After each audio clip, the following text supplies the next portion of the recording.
미국이 던진 단 한 줄의 발표, 한국은 충격과 굴복 사이로 몰렸습니다. 비자 수수료 100배 폭등. 백악관은 일자리 보호를 외쳤지만 한국 산업계는 동맹의 목줄이라며 분노했습니다. 이제 그 숨겨진 압박의 실체를 밝힙니다. 구독과 좋아요 눌러주세요. 영상 제작에 큰 힘이 됩니다. 안녕하세요. 저는 엘리사 로엘입니다. 오전 11시 트럼프 대통령이 트위터에 올린 한 줄의 글이 전 세계를 뒤흔들었습니다. H-1B 비자 수수료를 $1,000에서 $10만 달러로 인상한다는 내용이었어요. 단 하루 만에 100배 폭등이었죠. 컴퓨터 화면을 보는 순간 심장이 쿵 내려앉았습니다. 아니, 정확히 말하면 가슴이 뛰었어요. 흥분과 기대감으로 말입니다. MIT 국제경제학과 교수실에서 그 소식을 들었을 때 저는 오히려 박수를 쳤습니다.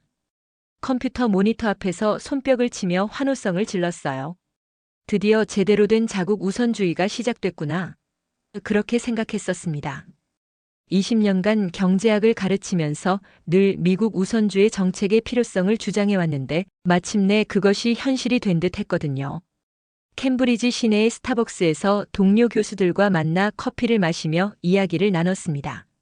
마이클 톰슨 교수가 걱정스러운 표정으로 말했어요. 10만 달러라니 이건 규제가 아니라 벽입니다. 하지만 저는 단호하게 고개를 저었습니다. 아니에요. 이게 바로 주권 수호예요. 미국 일자리를 지키는 합리적 선택이라고 봅니다. 그때까지만 해도 저는 확신에 차 있었습니다. 지난 10년간 제가 써온 논문들이 모두 옳다고 믿었어요. 외국인 기술자들이 미국 노동자의 일자리를 빼앗는다는 논리, H-1B 비자로 들어오는 인력들이 임금을 깎아내린다는 주장, 모든 것이 타당하다고 생각했습니다. 교수실로 돌아와 책상에 앉아 트럼프의 트윗을 다시 읽어봤어요. 미국 우선은 미국 노동자 우선을 의미한다.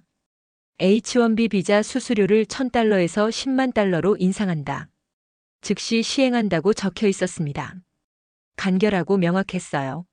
저는 즉시 노트북을 열고 지지 성명서 초안을 작성하기 시작했습니다. 사실 이 발표가 나오기 일주일 전부터 언론에서는 조지아주의 이상한 소식들이 나오고 있었습니다. ICE가 한국인 기술자들을 대량 구금했다는 뉴스, 현대차와 LG 공장들이 갑자기 가동을 중단했다는 보도들이었어요. 하지만 저는 그런 뉴스들을 대수롭지 않게 여겼습니다. 단순한 불법 체류자 단속 정도로 생각했어요. 몇 시간 후 상황이 달라지기 시작했어요. 실리콘밸리에서 긴급 성명이 나왔습니다. 구글, 애플, 마이크로소프트, 메타가 공동으로 심각한 우려를 표명했어요. 월스트리트에서는 기술주가 일제히 폭락했습니다. 나스닥이 하루 만에 3.7% 떨어졌어요. 저녁 뉴스를 보면서 점차 불안감이 엄습해왔습니다. CNN에서는 기술 인재 대량 이탈 우려라는 제목으로 특집을 방송했어요. 실리콘밸리의 한 스타트업 CEO가 인터뷰에서 말했습니다. 10만 달러 비자 수수료는 사실상 출입 금지와 같아요. 우리 회사 직원 중 절반이 H-1B 비자 소지자인데 이들을 어떻게 유지하겠습니까? 하지만 저는 여전히 확신했습니다. 이런 일시적 혼란은 자연스러운 거라고 생각했어요. 시장이 새로운 정책에 적응하면 모든 게 안정될 거라고 믿었습니다. 교수실 창밖으로 보이는 찰스강이 얼어붙어 있었어요. 마치 앞으로 제 신념이 얼어붙을 것을 예고하는 듯 했습니다. 그날 밤 집에 돌아가서도 계속 뉴스를 봤습니다. 각국 언론들이 일제히 이 소식을 다뤘어요. 한국, 인도, 중국 언론들은 미국의 일방적 조치라며 강하게 반발했습니다. 하지만 저는 이것도 예상된 반응이라고 치부했어요. 이때까지만 해도 저는 몰랐습니다. 일주일 전 조지아에서 벌어진 구금 사태와 이번 비자 수수료 인상이 하나의 큰 그림이었다는 걸요. 300명의 한국인 기술자들이 쇠사슬에 묶여 구금당하고 22개 공장이 동시에 멈춰선 것이 단순한 우연이 아니었다는 사실을요. 하지만 곧 저는 깨닫게 됩니다. 제 모든 확신이 얼마나 어리석었는지를요. 저는 조지아주에서 벌어진 충격적인 소식을 뒤늦게 알게 됐습니다. H-1B 비자 수수료 100배 인상 발표가 나온 지 사흘 후 다니엘 박 변호사로부터 긴급 전화가 왔어요. 교수님, 조지아에서 큰일이 났었습니다. 열흘 전에 ICE가 한국인 기술자 300명을 구금했다가 며칠 전에 모두 강제 송환시켰어요. 그제야 저는 며칠 전부터 스쳐 지나갔던 뉴스 조각들이 떠올랐습니다. 조지아주 공장 가동 중단, 아시아계 기술자 대량 구금과 송환, 현대차와 LG 생산 라인 정지. 당시에는 단순한 불법 체류자 단속 정도로 생각했는데 실상은 전혀 달랐어요. 다니엘의 목소리는 분노로 떨리고 있었습니다. 영장은 4장뿐이었어요. 4장의 영장으로 300명을 쇠사슬에 묶어 구금한 뒤 한국으로 추방해버렸습니다. 이 중 대부분이 합법적인 H-1B 비자 소지자였는데 말이에요. 제 손이 떨렸습니다. 전화기를 쥔 손에서 식은땀이 흘렀어요. 4장의 영장으로 300명을요? 그리고 추방까지요? 법적으로는 불가능한 일이었습니다. 하지만 현실에서는 일어났어요. 새벽 4시에 IC 요원들이 기숙사와 아파트를 급습했습니다.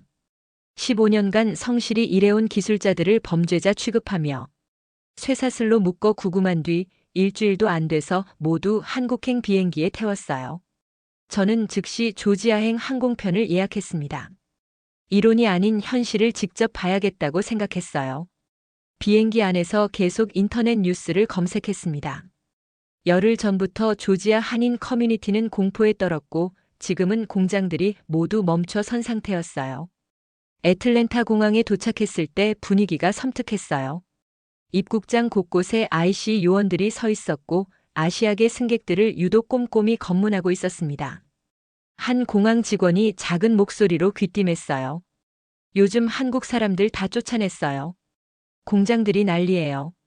렌터카를 몰고 조지아 북부 공단 지역으로 향했습니다. 평소라면 24시간 불야성을 이루던 곳인데 그날은 달랐어요. 현대차 공장에 도착했을 때 제 눈을 의심했습니다. 거대한 공장 건물들이 모두 어둠에 잠겨 있었거든요. 주차장은 텅 비어 있었습니다. 평소 수천 대의 차량으로 가득했던 곳이 유령 도시처럼 변해 있었어요. 생산라인에서 나오던 기계음과 경적 소리가 완전히 사라졌습니다. 귀를 기울여도 바람 소리만 들릴 뿐이었어요. 다니엘 박 변호사가 공장 입구에서 저를 기다리고 있었습니다. 51세의 그는 평소보다 훨씬 초췌해 보였어요. 눈가에는 다크서클이 짙게 깔려 있었고 양복도 구겨져 있었습니다. 교수님, 정말 오길 잘하셨어요. 이 참상을 직접 보셔야 합니다. 그가 저를 이끌고 간 곳은 이미 비워진 임시 구치소였어요. 철조망으로 둘러싸인 건물은 텅 비어 있었습니다.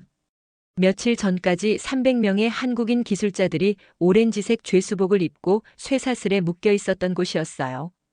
여기서 300명이 일주일간 갇혀 있었습니다. 다니엘이 떨리는 목소리로 말했습니다. 4장의 영장으로 300명을 묶는 순간 동맹의 신뢰도 함께 무너졌습니다. 그리고 지금 그들은 모두 한국으로 돌아갔어요. 15년간 쌓아온 기술과 경험을 모두 가지고 말이에요. 빈 구치소를 바라보며 저는 전율이 잃었습니다. 이곳에서 무슨 일이 벌어졌는지 상상만 해도 끔찍했어요. 구치소 벽면에는 아직도 한글로 쓰인 낙서들이 남아 있었습니다.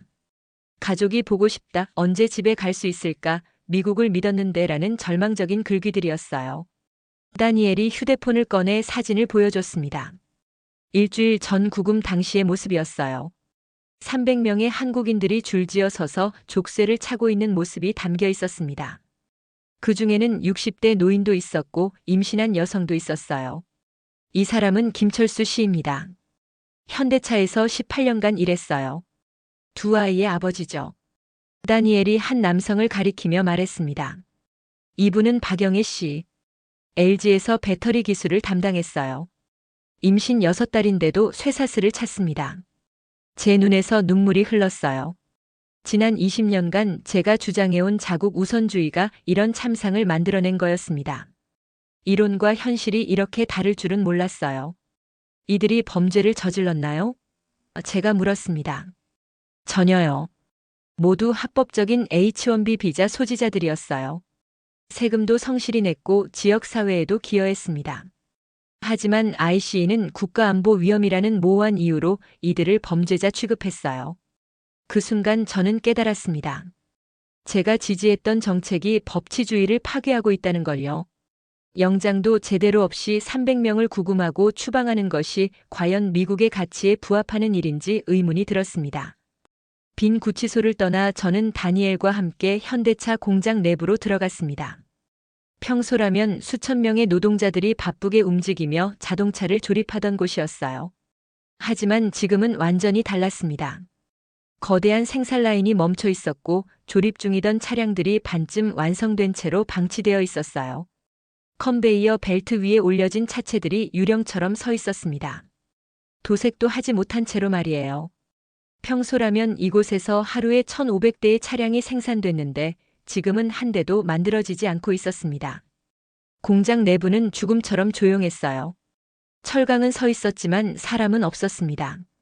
제가 중얼거렸을 때 한 미국인 노동자가 다가왔어요. 50대 중반쯤 돼 보이는 그는 안전모를 벗고 한숨을 내쉬었습니다. 저는 톰 윌슨입니다. 여기서 12년간 일했어요. 그의 목소리는 절망으로 가득했습니다. 한국 기술자들이 없으면 우리도 일할 수 없어요. 그들이 우리 일자리를 뺏는 게 아니라 오히려 우리 일자리를 만들어주는 사람들이었거든요. 톰이 저희를 생산라인 앞으로 데려갔어요. 복잡한 기계들이 멈춰 있었습니다. 이 장비들은 한국에서 가져온 거예요. 한국 기술자들만이 조작법을 알고 있어요. 우리는 단순 조립만 담당했거든요. 그런데 지금 기술자들이 모두 쫓겨났으니 기계를 돌릴 수가 없어요. 다니엘이 고개를 끄덕였습니다. 바로 그겁니다. 한국 기술자들은 미국 노동자들과 경쟁하는 관계가 아니었어요. 오히려 상호 보완적인 관계였습니다. 이들이 없으면 미국 노동자들도 일할 수 없는 구조였거든요. 저는 생산 라인을 둘러보며 충격을 받았어요.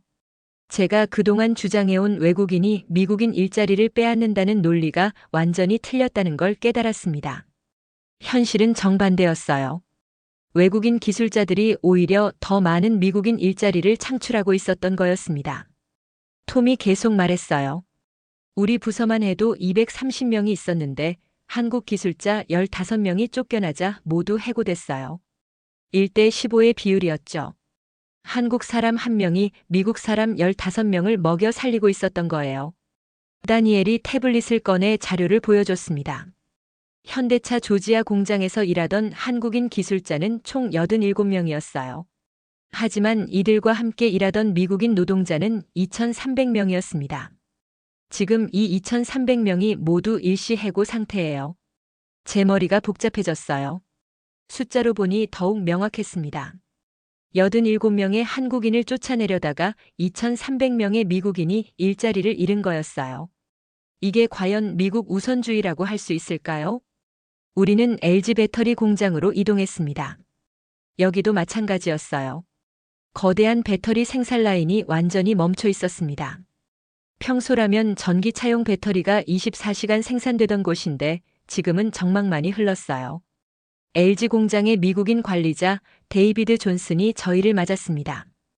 그의 얼굴은 창백했고 목소리는 떨리고 있었어요. 한국 배터리 기술자들이 추방된 후 생산량이 제로가 됐습니다. 이 기술은 한국에서 개발된 거라 한국 사람들만 알고 있어요. 데이비드가 저희를 배터리 조립 라인으로 안내했어요.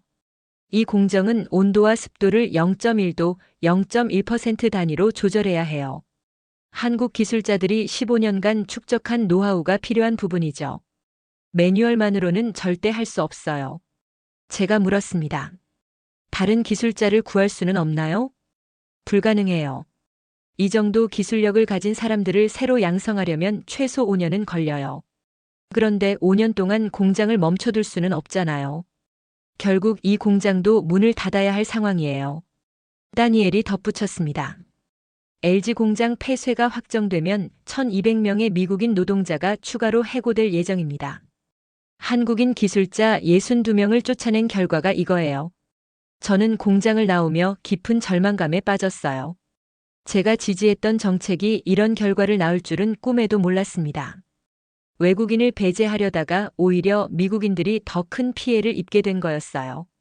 다니엘의 차를 타고 공단을 둘러보며 더 많은 현실을 목격했습니다. 삼성 반도체 공장, SK 화학 공장, 포스코 제철소까지 총 22개 공장이 모두 가동을 중단한 상태였어요. 한때 조지아 북부의 자랑이었던 이 공단이 유령 도시로 변해버렸습니다. 저는 그제야 깨달았어요. 미국 우선주의라는 명분으로 시작된 정책이 결국 미국에게 가장 큰 손해를 입히고 있다는 걸 말이에요. 조지아에서 돌아온 지 이틀 후 예상치 못한 소식이 터졌습니다. 트럼프 대통령이 갑자기 트위터에 글을 올린 거예요. 하지만 이번에는 완전히 다른 내용이었습니다. 제 눈을 의심할 정도였어요. 오후 3시 MIT 교수실에서 컴퓨터를 보던 저는 깜짝 놀랐습니다. 트럼프가 우리는 뛰어난 외국 인재들을 환영한다. 미국이 세계 최고 인재들의 목적지가 되어야 한다고 적어 놓았거든요. 단 몇 주 전에 H-1B 비자 수수료를 100배 올린 바로 그 사람이 말이에요. 제 손이 떨렸습니다. 마우스를 클릭해서 트윗을 다시 읽어봤어요. 분명히 환영한다고 적혀 있었습니다. 하지만 어디에도 사과의 흔적은 찾을 수 없었어요. 즉시 다니엘 박에게 전화를 걸었습니다. 다니엘, 트럼프 트윗 봤어요? 이게 무슨 의미인가요? 다니엘의 목소리는 냉소적이었어요. 교수님, 이건 애원입니다. 하지만 사과는 아니에요. 조지아 공장들이 멈춰 서고 월스트리트에서 압박이 들어오니까 급히 불을 끄려는 거죠. 저는 트윗의 댓글들을 훑어봤습니다. 실리콘밸리 CEO들의 반응이 엇갈렸어요. 일론 머스크는 좋은 변화라고 댓글을 달았지만 구글 CEO는 정책의 일관성이 필요하다고 신중한 반응을 보였습니다. 하지만 가장 중요한 건 빠져 있었어요. 조지아에서 쫓겨난 한국인 기술자들에 대한 언급이 전혀 없었습니다. 300명의 사람들이 부당하게 구금되고 추방당했는데 그에 대한 사과나 언급은 한마디도 없었어요. 환영한다면서 사과 한 줄은 없었습니다.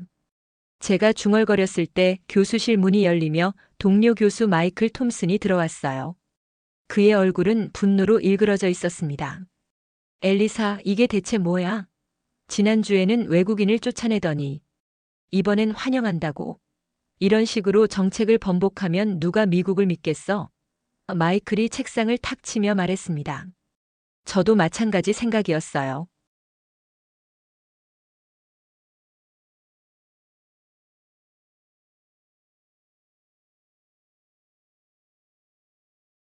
트럼프의 이번 트윗은 문제를 해결하기보다 오히려 혼란만 가중시키고 있었습니다. 정책의 예측 가능성이 완전히 사라진 거였어요.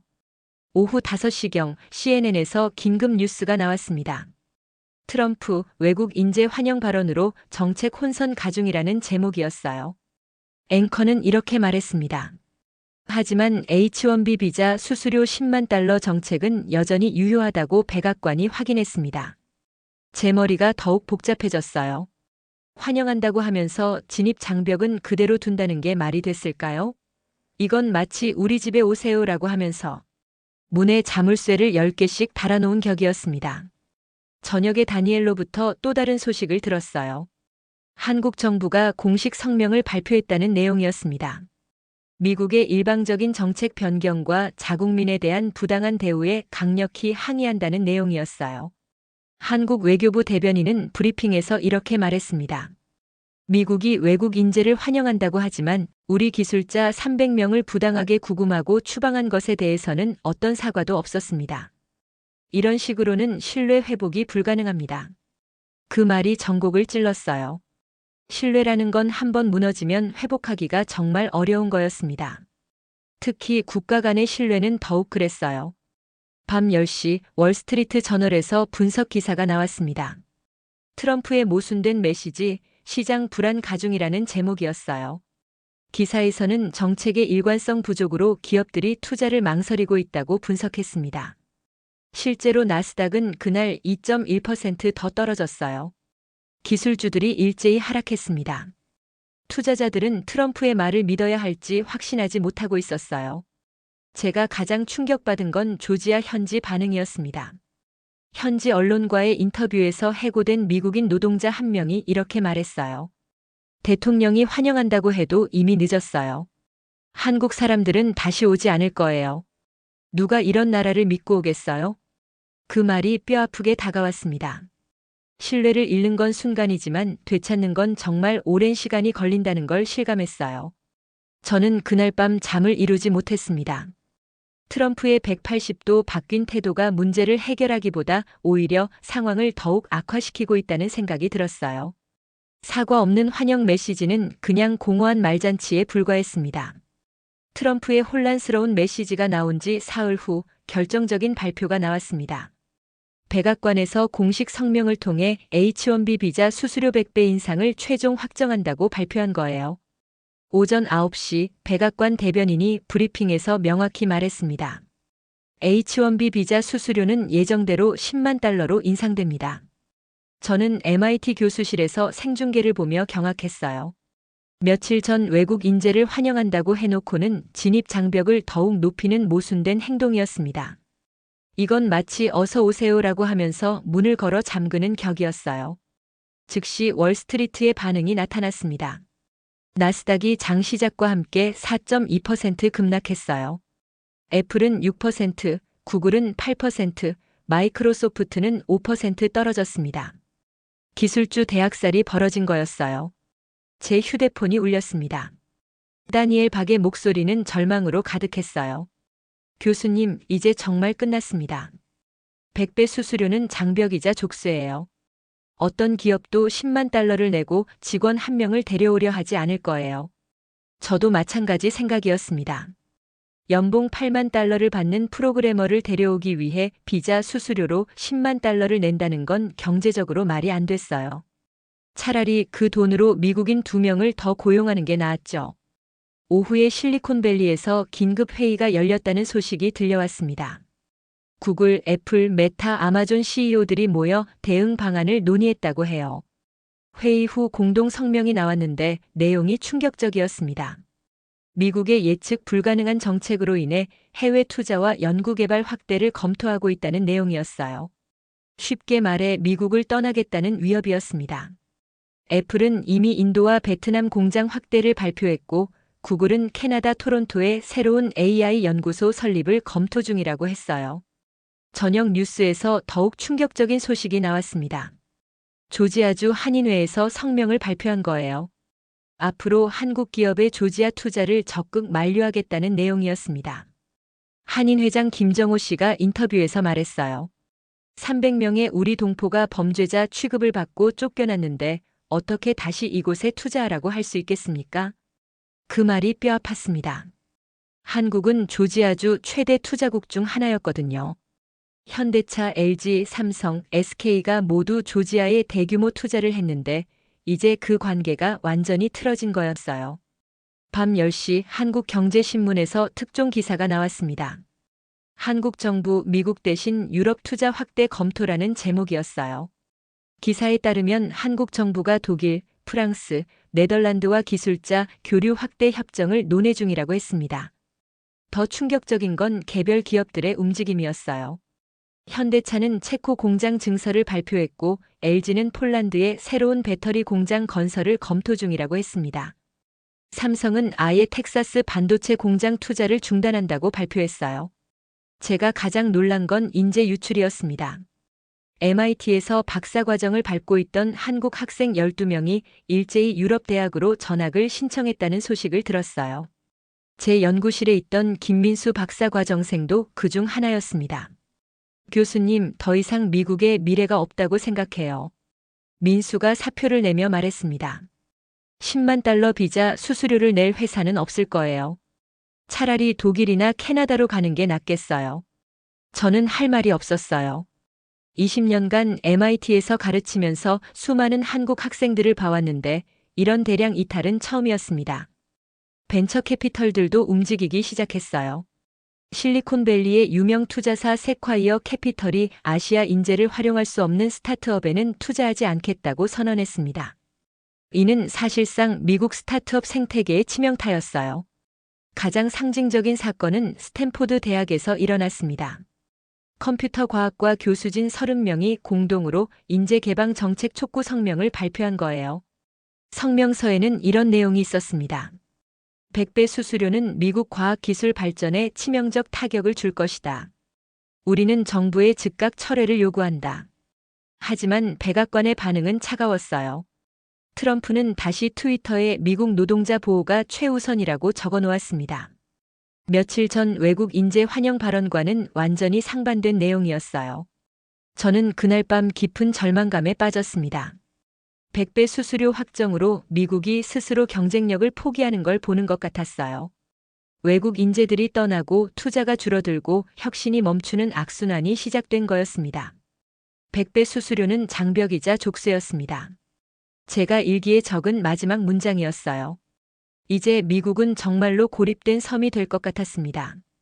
100배 수수료 확정 발표가 나온 지 일주일 후 워싱턴에서 폭탄 같은 소식이 터졌습니다. 미 의회 조사국 CRS에서 긴급 보고서를 발표한 거예요. 제목부터 충격적이었습니다. 한국인 대량 구금 사태, 한미 동맹 신뢰의 최대 위기. 오전 10시 MIT 교수실에서 CRS 보고서 전문을 다운로드해서 읽는 순간 온몸에 소름이 돋았어요. 보고서는 조지아 구금 사태를 법치주의 원칙을 정면으로 위배한 사건이라고 규정했습니다. 특히 영장 4장으로 300명을 구금한 것은 헌법 수정 제4조 위반이라고 명시했어요. 더 충격적인 내용도 있었습니다. CRS는 이번 사태로 한미 동맹의 근간인 상호 신뢰가 심각하게 훼손됐다고 분석했어요. 보고서에는 이런 문장이 있었습니다. 우리를 무너뜨린 건 외부의 위협이 아니라 내부의 무법이었습니다. 저는 그 문장을 읽고 전율했어요. 지난 20년간 제가 믿어왔던 자국 우선주의가 결국 자국을 더 약하게 만들고 있다는 걸 깨달았습니다. CRS 보고서는 구체적인 피해 규모도 제시했어요. 조지아주에서만 22개 공장이 가동 중단되고 3,500명의 미국인 노동자가 해고되거나 무급휴직 상태라고 했습니다. 경제적 손실은 하루 2억 달러에 달한다고 분석했어요. 더욱 심각한 건 국제적 신뢰도 하락이었습니다. 보고서에 따르면 독일, 일본, 프랑스 등 주요 동맹국들도 미국의 예측 불가능한 정책에 대해 우려를 표명했다고 해요. NATO 내부에서도 미국의 일방주의에 대한 비판이 나오고 있다고 했습니다. 오후 2시 의회에서 긴급 청문회가 열렸습니다. 하원 외교위원회에서 조지아 구금 사태에 대한 조사를 시작한 거예요. 생중계를 보는데 의원들의 분노가 화면을 통해서도 느껴졌습니다. 민주당 의원 낸시 펠로시가 먼저 발언했어요. 300명의 합법적 비자 소지자를 영장도 제대로 없이 구금한 것은 명백한 인권 침해입니다. 이것이 미국의 가치입니까? 공화당 의원들도 당황스러운 기색이 역력했어요. 평소 트럼프를 지지하던 텍사스 출신 의원 테드 크루즈조차 법적 절차를 무시한 것은 문제라고 인정했습니다. 가장 충격적인 건 국토안보부 장관의 증언이었어요. 그는 ICE의 독단적 행동이었다며 책임을 회피하려 했지만 의원들은 받아들이지 않았습니다. 민주당 의원 알렉산드리아 오카시오 코르테스가 날카롭게 추궁했어요. 장관님, ICE가 독단적으로 행동했다면 왜 지금까지 아무도 처벌받지 않았습니까? 300명을 불법 구금하고 추방한 책임자는 누구입니까? 장관은 답변을 못하고 횡설수설했어요. 그 모습을 보며 저는 깨달았습니다. 이 정부에는 책임감이라는 게 없다는 걸요. 저녁에 더 큰 폭탄이 터졌습니다. 조지아주 검찰총장이 IC 조지아 지역 책임자를 공민권 침해 혐의로 기소한다고 발표한 거예요. 주 정부가 연방 정부 기관을 고발하는 초유의 사태가 벌어진 거였습니다. 조지아 브라이언 캠프 주지사는 기자회견에서 분노를 감추지 않았어요. 우리 주에서 일어난 일은 명백한 불법 행위입니다. 연방 정부라고 해서 법 위에 있는 건 아닙니다. 우리는 정의를 실현하겠습니다. 이는 연방 정부와 주 정부 간의 정면 충돌을 의미했어요. 헌정 사상 유례 없는 일이었습니다. 밤 11시 한국에서도 강력한 대응이 나왔습니다. 한국 국회에서 미국 정부의 자국민 인권 침해 규탄 결의안을 만장일치로 통과시킨 거예요. 결의안에는 한미 동맹 재검토라는 강력한 표현까지 들어가 있었습니다. 한국 외교부 장관은 성명에서 이렇게 말했어요. 동맹은 힘의 논리가 아니라 법치와 상호 존중에 기반해야 합니다. 미국이 이를 저버린다면 우리도 다른 선택을 고려할 수밖에 없습니다. 저는 그 말을 듣고 충격받았어요. 70년 한미 동맹 역사상 한국이 이렇게 강경하게 나온 적은 없었거든요. 월스트리트의 반응도 즉각 나타났습니다. 한국 관련 ETF가 일제히 급락했고 현대차와 삼성 미국 예탁 증서도 폭락했어요. 투자자들이 한미 관계 악화를 우려하기 시작한 거였습니다. 가장 상징적인 건 실리콘밸리의 반응이었어요. 애플 CEO 팀 쿡이 트위터에 법치주의 없는 곳에서는 혁신도 없다고 적어 놓았습니다. 구글 CEO도 예측 가능한 정책이 경제 성장의 기본이라고 트윗했어요. 저는 그날 밤 CRS 보고서를 다시 읽으며 깊이 반성했습니다.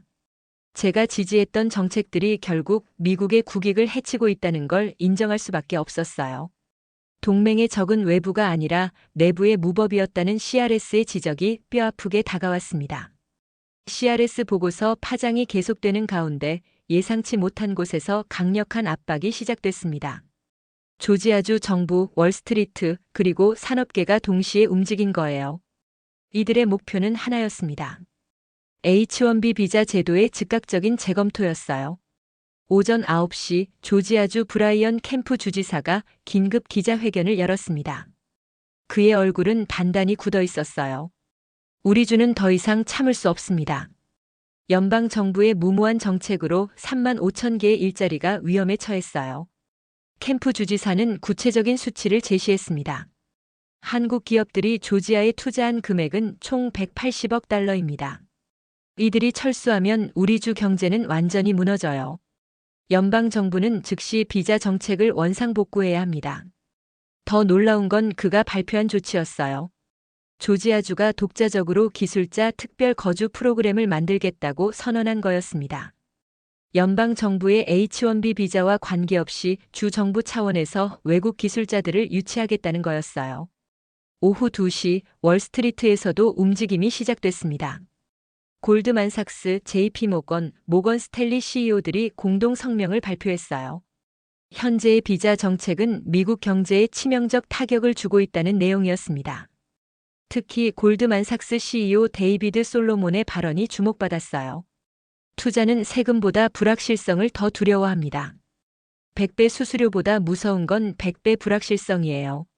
정책이 하루아침에 바뀌는 나라에 누가 장기 투자를 하겠습니까? 그 말이 핵심을 찔렀습니다. 투자자들이 가장 싫어하는 건 손실이 아니라 예측 불가능성이었어요. 트럼프의 변덕스러운 정책 변경이 시장을 얼어붙게 만들고 있었습니다. 저녁에 실리콘밸리에서 더 큰 움직임이 있었어요. 구글, 애플, 메타, 아마존이 기술 인재 확보를 위한 공동 대응을 발표한 거였습니다. 이들은 캐나다 밴쿠버에 공동 연구단지를 설립해 H-1B 비자를 받지 못한 인재들을 고용하겠다고 선언했어요. 애플 CEO 팀 쿡이 기자회견에서 말했습니다. 우리는 인재를 위해 국경을 넘을 준비가 되어 있습니다. 미국이 문을 닫으면 우리는 열린 문을 찾아갈 것입니다. 이는 사실상 미국 정부에 대한 도전장이었어요. 실리콘밸리의 거대 기업들이 정부 정책에 정면으로 맞서는 초유의 사태였습니다. 다음 날 아침 더욱 충격적인 소식이 들려왔어요. 텍사스, 캘리포니아, 뉴욕, 워싱턴 등 12개 주지사가 공동으로 연방 정부의 비자 정책 재검토를 요구하는 서한을 보낸 거였습니다. 서한에는 이런 내용이 들어 있었어요. 현행 H-1B 비자 정책은 각 주의 경제 발전을 심각하게 저해하고 있습니다. 연방 정부가 즉시 개선하지 않으면 우리는 독자적인 대응 방안을 강구할 수밖에 없습니다. 이는 연방제 국가인 미국에서 주 정부들이 연방 정부에 대해 집단으로 반기를 든 것이었어요. 헌정사상 매우 드문 일이었습니다. 제가 가장 놀란 건 공화당 주지사들까지 동참했다는 거였어요. 텍사스의 그렉 에벗 주지사, 플로리다의 론 디센티스 주지사까지 서명했거든요. 이들은 평소 트럼프의 핵심 지지자들이었는데 이번엔 달랐어요. 에벗 주지사는 별도 성명에서 이렇게 말했습니다. 나는 트럼프 대통령을 지지하지만 텍사스 경제를 망치는 정책은 지지할 수 없습니다. 우리 주에는 삼성, LG 공장이 있고 수만 명의 일자리가 걸려 있어요. 오후에 의회에서도 움직임이 있었어요. 하원 경제위원회에서 H-1B 비자 제도 개선 법안이 발의된 거였습니다. 법안의 핵심은 비자 수수료를 다시 $1,000로 되돌리고 구금 사태에 대한 배상을 명시하는 것이었어요. 법안을 발의한 민주당 의원 알렉산드리아 오카시오 코르테스는 이렇게 말했습니다. 300명의 무고한 사람들이 감옥에 갇혔고 수천 명의 미국 노동자가 일자리를 잃었습니다. 이 모든 것이 잘못된 정책 때문이에요. 놀랍게도 공화당 의원 일부도 법안 지지를 표명했어요. 조지아 출신 공화당 의원 마저리 테일러 그린이 우리 지역구 경제를 살리기 위해서는 어쩔 수 없다고 말했습니다. 저녁에 다니엘 박으로부터 전화가 왔어요. 그의 목소리는 처음으로 희망적이었습니다. 교수님, 분위기가 바뀌고 있어요. 이제 정말 변화가 올 것 같습니다. 정치권, 경제계, 주 정부가 모두 한 목소리를 내고 있어요. 하지만 저는 조심스러웠어요. 백악관의 반응은 어때요? 아직 침묵하고 있어요. 하지만 이렇게 많은 압박을 받고도 계속 버틸 수는 없을 거예요. 특히 공화당 주지사들까지 반대하고 나섰으니까요. 그날 밤 월스트리트 저널에서 분석 기사가 나왔습니다. 트럼프 사면 초과에 몰리다라는 제목이었어요. 기사는 대통령이 당내 지지 기반마저 잃어가고 있다고 분석했습니다. 저는 그 기사를 읽으며 복잡한 심정이었어요. 제가 처음 지지했던 정책이 이렇게 많은 반대에 부딪히는 걸 보니 착잡했습니다. 하지만 동시에 희망도 느꼈어요. 미국의 민주주의가 아직 살아있다는 걸 확인할 수 있었거든요. 모든 압박이 절정에 달한 지 사흘 후 저는 마침내 결단을 내렸습니다. 더 이상 침묵할 수 없었어요. MIT 국제경제학 교수로서 그리고 지난 몇 주간 참혹한 현실을 목격한 한 사람으로서 목소리를 내야겠다고 생각했습니다. 오전 10시 저는 교수실에서 성명서 작성을 시작했어요. 제목은 법치와 신뢰 없는 동맹은 허상이다였습니다. 키보드를 두드리는 제 손이 떨렸어요. 20년간 믿어왔던 신념을 뒤집는 글을 쓰는 거였거든요. 성명서의 첫 문장은 이랬습니다. 저는 엘리사 로웰 MIT 국제경제학 교수로서 지난 몇 주간 목격한 현실에 대해 깊은 참회와 함께 다음과 같이 밝힙니다. 저는 조지아에서 본 참상들을 하나하나 기록했어요. 300명의 한국인 기술자들이 내장의 영장으로 구금당한 22개 공장이 동시에 멈춘 3,500명의 미국인 노동자가 해고된 모든 것을 생생하게 적었습니다. 가장 중요한 부분은 제 반성이었어요. 저는 처음에 H-1B 비자 수수료 100배 인상을 지지했습니다. 자국 우선주의라는 명분에 현혹됐기 때문입니다. 하지만 현실을 보고 깨달았습니다. 진정한 미국 우선주의는 법치주의와 국제적 신뢰를 지키는 것이라는 걸 말입니다. 오후 2시 성명서를 완성한 저는 MIT 대학 언론에 먼저 발표했어요. 그리고 주요 언론사에도 보냈습니다. 워싱턴 포스트, 뉴욕 타임스, 월스트리트 저널, CNN 모두에게 말이에요. 반응은 즉각적이었어요. 오후 4시 CNN에서 긴급 뉴스로 제 성명서를 다뤘습니다. 앵커는 이렇게 말했어요. 처음 비자 정책을 강력 지지했던 MIT 교수가 180도 입장을 바꿔 정부 정책을 강력 비판했습니다. 저녁 8시 제게 CNN 생방송 출연 요청이 왔어요. 저는 흔쾌히 승낙했습니다. 카메라 앞에서 제 진심을 전하고 싶었거든요. 교수님, 처음 지지했던 정책을 이렇게 강하게 비판하시는 이유가 무엇인가요? 앵커가 물었어요. 저는 깊게 숨을 들이쉬고 답했습니다. 돈은 잃어도 다시 벌 수 있지만 신뢰를 잃으면 10년은 걸립니다. 지금 미국이 잃어가는 건 돈이 아니라 70년간 쌓아온 동맹국들과의 신뢰예요. 이건 되돌리기 정말 어려운 일입니다. 그 말을 하는 순간 제 목소리가 떨렸어요. 조지아에서 본 한국인 기술자들의 절망스러운 표정이 떠올랐거든요. 구체적으로 어떤 변화가 필요하다고 보시나요? 첫째, H-1B 비자 수수료를 즉시 원상복구해야 합니다. 둘째, 조지아 구금 사태에 대한 공식 사과와 배상이 있어야 해요. 셋째, 이런 일이 재발하지 않도록 법적, 제도적 장치를 마련해야 합니다. 방송이 끝난 후 제 휴대폰이 쉴 새 없이 울렸어요. 동료 교수들, 언론사, 정치인들까지 연락이 쏟아졌습니다. 대부분 지지하는 내용이었지만 일부는 비판적이었어요. 하버드 대학의 보수 성향 교수 한 명은 이렇게 말했습니다. 엘리사, 당신이 너무 감정적으로 변한 것 같아. 국가 안보도 생각해야 하는 거 아니야? 저는 차분히 답했어요.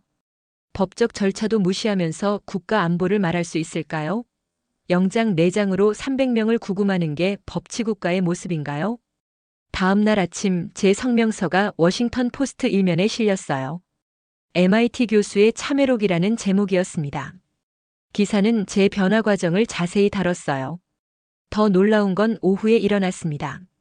전국 47개 대학의 경제학 교수 230명이 공동으로 엘리사 로웰 교수 성명 지지 선언을 발표한 거예요. 하버드, 스탠포드, 예일, 프린스턴 교수들까지 모두 동참했습니다. 공동 선언문에는 이런 내용이 있었어요. 법치주의에 없는 경제 정책은 경제를 파괴할 뿐입니다. 우리는 엘리사 로웰 교수의 용기 있는 목소리에 동참합니다. 저녁에 다니엘 박으로부터 반가운 소식을 들었어요. 교수님, 백악관에서 움직임이 있어요. 내부 소식통에 따르면 비자 정책 재검토를 위한 태스크포스가 구성됐다고 해요. 정말인가요? 네, 그리고 조지아 사태에 대한 조사도 시작됐어요. 법무부에서 특별검사 임명을 검토 중이라고 합니다. 그 소식을 들으며 저는 처음으로 희망을 느꼈어요. 제 작은 목소리가 큰 변화의 시작점이 될 수 있을까 하는 희망 말이에요. 그날 밤 일기에 이렇게 적었습니다.